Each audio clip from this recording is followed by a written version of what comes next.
When I was younger, I really wanted to be an airline pilot, but I had no idea how to yoke. So in this video, I'm going to tell you guys how to yoke. Now, all yolks aside, and I mean, what is your favorite part of the egg? Is it the white or is it the yolk? No, I'm kidding. I'm kidding. No more yolks about the yolks. I mean, jokes about the yolk.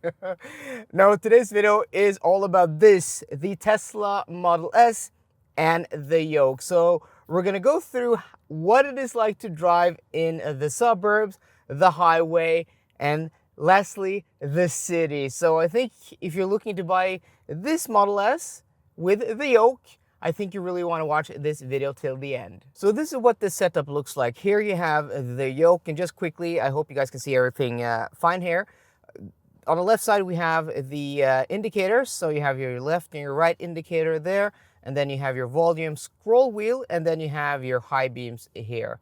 And then you have the horn, and then you have your autopilot or adaptive cruise control with auto steer, and then you have your windshield wipers, and then you have your voice command. I'm going to show you guys this a little bit closer at the very end of the video. But yeah, let's just get into the driving. So on the screen here, it says press the brake and hold.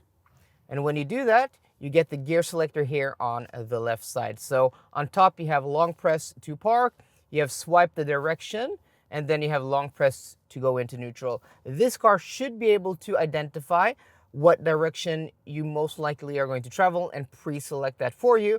I haven't experienced that, but I've heard if you have an obstacle in front of you, then the car should now know that to go into reverse. But you can't see it, but there is actually an obstacle in front of us, but the car for some reason does not recognize that.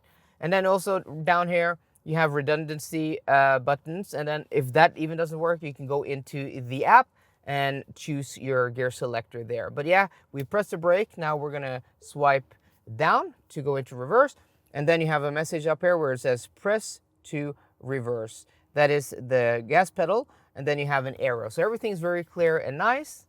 So let's go in, and then you can see that it actually saw we had an obstacle in front of us. And what's nice about the steering in this with the yoke, and it's probably the same thing without the yoke, is that you can see that this is 0 steering lock, and then this is 100.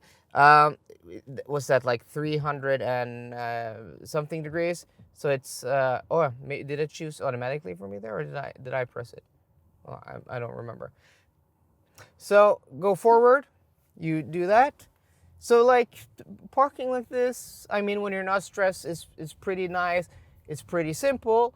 But let's get out on the roads of this suburb here and see what this is like to drive. So we're approaching the main road here, and to, well, indicate, you press the indicator stalks in the direction, but I think we were going to go to the left here. And these are touch capacitive buttons. So you press 1 to activate it, and then you press it again to cancel it. Most of the time it works really nicely. I mean, it has haptic feedback, so it's pretty nice. But again, I think a physical button would just be more reliable, because sometimes, not a lot of times, but sometimes I find myself having to press it several times to get it to actually activate. So the nice thing about the yoke, you know, driving here, is that you have great visibility. You have nothing that is, you know, hindering your view out of the front here. Also, this screen here is clearly legible.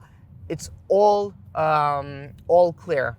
But what's interesting is that, you know, in some cars, the screen, or I mean the steering wheel, will block some of the driver's display, like maybe in my Porsche Taycan, because the screen is very wide, and sometimes you have to, you know, swivel your head back and forth. But that screen has a lot of information. This doesn't. So, I mean, it's kind of interesting. Like they made it completely clear where you can see everything, but there isn't a lot to see. Let's do it right here. There isn't a lot to see. So, I mean, like, was there really a point in having this yoke to have great visibility? Because, you know, on the left side, you basically have nothing. You have your volume like that when you want to turn up and down the music. And then in front here, you have your autopilot. And then on the right here, you have your speed. And then you have some information on the bottom. So it's a little bit ironic, if you can see the irony there. To go into your, again, I'll probably just show you guys this now. To turn on your windshield wipers, you press this, and then you get a menu here where you can go and scroll with this wheel to either go into auto or 1, 2, 3, and 4. When I first started using this was fine, but yesterday we had a lot of snowfall and it's not optimal. So if you live in a place where you have a lot of snow, it's not optimal at all. And also earlier today I was driving my daughter to daycare and she was like, oh, turn up the music. And incidentally, I also, did one wipe and then I started scrolling up and then I was like, why doesn't the music go up? And then I saw, oh yeah, because I just activated the windshield wiper and I scrolled with this left wheel, which is a multi-purpose wheel. Depending on what you do, it chose to increase the speed on the windshield wiper. So just a few things to get used to and be aware of. And sometimes, it just takes a little bit more mental capacity because you have to think, if you've been driving cars for like 20 years like I have, you're used to like having your blinker stock here and having your windshield wipers and stuff here, unless you drive a Mercedes or an older Tesla where you have, your blinker stocks over here. Fun fact is that, the first Model S actually had Mercedes switchgear. That's why it's similar to what Mercedes had. But even when I drive Mercedes, it's just a little bit more mental capacity. But you can see here, driving in the suburb, it's completely fine, just going right and left in intersections. There's no problems at all. Also, once you get used to the yoke where to grab, it's just, a matter of getting used to the yoke. But what I really do miss is just having, something on top to hold, because I like driving like this, and you can't with the yoke. And also getting in and out of the car, like grabbing the steering wheel to get in and out, because this is a quite low car, and I can imagine if you're really tall, you really want to get a grip of that because you have long legs to get them out.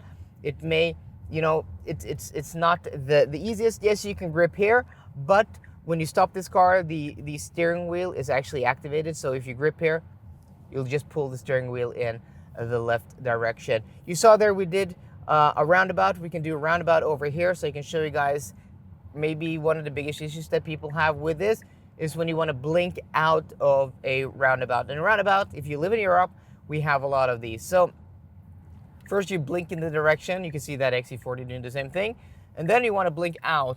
And this takes a little bit getting used to. But if you press this, which is down when you go out, I think that's correct, yes. So sometimes, most of the time, I'm able to do it, but a lot of times it's like it's just very, very confusing because the steering wheel is upside down. It's like, what is right? What is right blinking out? And that is the bottom, which is left on the arrow. So to make this easier, it would be nice if maybe this right blinker on left-hand drive cars was maybe had like a white border, a white circle around it, just to make it a little bit easier to identify. But here, driving in the suburbs where you don't have a lot of roundabouts, you don't have a lot of intersections, it's completely fine. It's completely fine, and the benefit is that great view. Okay, we're now out on the highway or the motorway here on our way into Oslo, and here is where this makes the most sense. And you have to, understand that Tesla is basically, an American brand from California. They now have production and facilities in both Texas and California.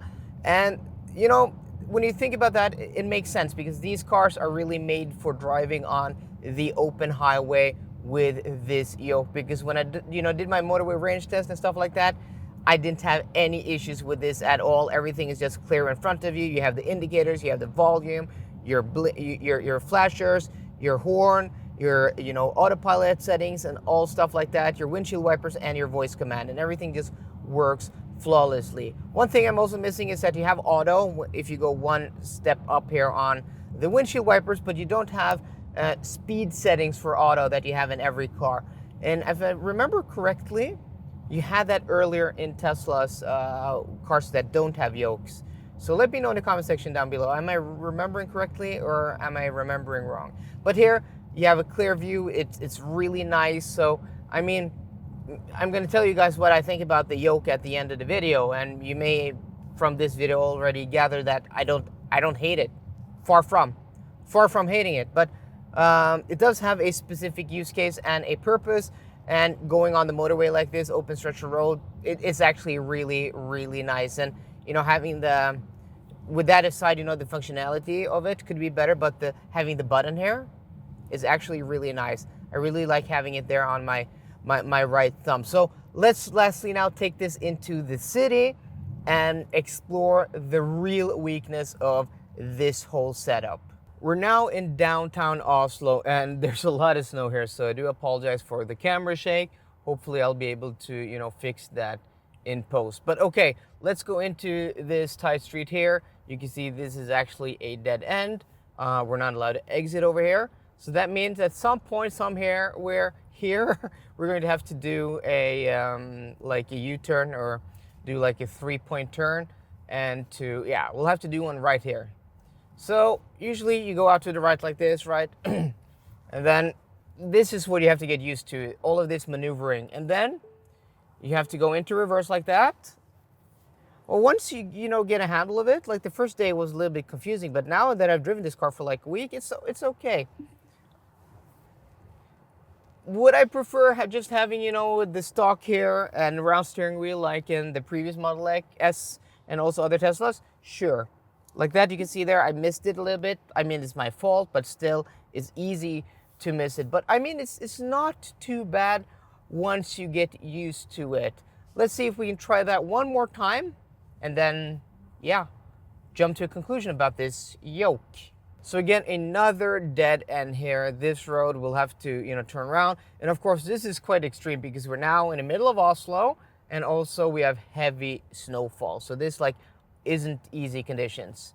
We have pedestrians walking. So, I mean, this is like, you want all the mental capacity that you can handle, because suddenly people are gonna cross, bicyclists, everything like that. So just having, even though this does seem quite simple, it can quickly get overwhelming if this was like in the middle of the day. It's early now, people are at work or at school. Yeah, and this was like an easy way to just, an easy place to do a U-turn. So we can just back in like this. So this is simple. You go into like this, reverse. Let's see if we back all the way up here, if this car recognizes this barrier. And then if it wants us to, we can get it to auto select forward. No, it won't. It won't. Okay. But yeah, I mean, it's pretty simple. Not too complicated, not too hard. Today's video is sponsored by Zaptec, a stylish, cool, and awesome home charger that can charge up to 22 kilowatts on AC charging. You can also order it in a whole bunch of different colors, and if you decide to paint your house later on, you can actually change the color of the cover. The charger is also best in test from the Norwegian Automobile Association, NUF, so it's a pretty darn cool thing. So if you're looking to buy a home charger, go to the link in the description box down below, find your country, click that, and purchase one from there. Before I give you guys my final verdict about the yoke, let's just go through this here quickly. I'll show you guys it a little bit closer. So on the left side, as I said, you have your indicators, your blinkers here. You press once to activate, and then you can cancel them. As I said, they're touch capacitive, and they work fine most of the time. On this trip, the last half hour filming this video, I've maybe used them like 30, 40 times. Maybe I missed like 1 or 2. So it's not too bad. It's not too bad, but that is something to consider. Here you have your volume scroll wheel. You can also skip forwards and backwards, pressing it right and left, just like on every other Tesla. You can turn that down music. Then you have your flashers here, your high beams, and then here on the right side, you have your horn. I'm not going to sound that because I'm at this Shell station now charging. And then you have your autopilot, or your FSD here on cars that cope with that. We don't have that here in Europe. We only have autopilot and beta. This car only has the standard autopilot, so with auto steer. And then you have your windshield wipers here. As I said, you press once, and then it activates. If you hard press it, you get the washer fluid, and then you can see here you also get that. Let's do that again. If you press once, you get the screen.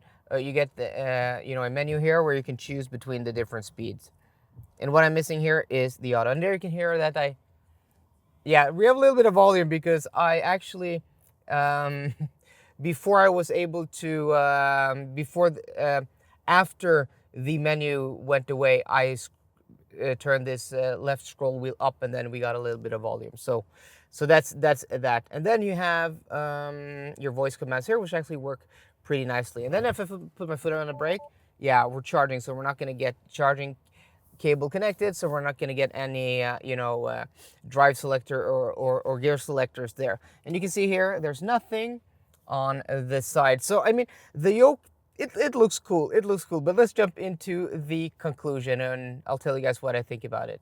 Okay, so what is my final verdict about the yoke? And also give this video a thumbs up if you're happy that I didn't make any more yoke jokes than those at the beginning of the video. And I do apologize for those, guys. Those are really, really bad. But okay, I mean, the yoke, it's fine. It's completely fine. Once you get used to it, it's okay. Is it better with having a round steering wheel and having stalks behind the steering wheel? Yes, mostly. I mean, I like the washer fluid and the windshield wipers positioning. I like the concept and idea of having the blinkers here. And if you're not going to drive in roundabouts, I actually think that's not a dumb idea. That's actually not a dumb idea, having it right here where it's visible. It also reminds you to use them. Like, I'm an avid user, like a power user of like my blinkers. I even use them like when I'm completely alone on the road in the middle of the night, because I think like just having that culture of always using your blinkers, either there's a car or not, makes you just automatically use them. And I think for people who may not, have that good of a culture of using their indicators and blinkers, may just get a reminder every time they hop into the car about these arrows. But yeah, the big question is, would I get a yoke over a car with a non-yoke, a round steering wheel? And no, I wouldn't, because as okay as this is, a round steering wheel still has more benefits. Yes, will it obscure more of this, screen up here? Probably. But I mean, all of this is secondary, right? Your speed is clearly visible. Everything else is secondary. This is primary, because this is what controls the car. So I think this should always be a priority, even though it maybe obscures some of the view of what you have behind the screen here, which is, secondary. And other Teslas, solve that completely fine by having only a screen here and nothing here. So it's fine. Would I buy a car? If there were two Model S's for sale, one with a yoke and one without a yoke, I would go for the one without a yoke. And lastly, buttons are fine, but I still prefer my indicators here because it's just easier and simpler to use. And also, having less buttons and functionality, having less buttons means less functionality. It may look cool and pretty clean, this setup here, but I wouldn't mind having stalks. Like on my Porsche, I have 3 stalks behind the steering wheel. I have one for, the indicators and lights over here.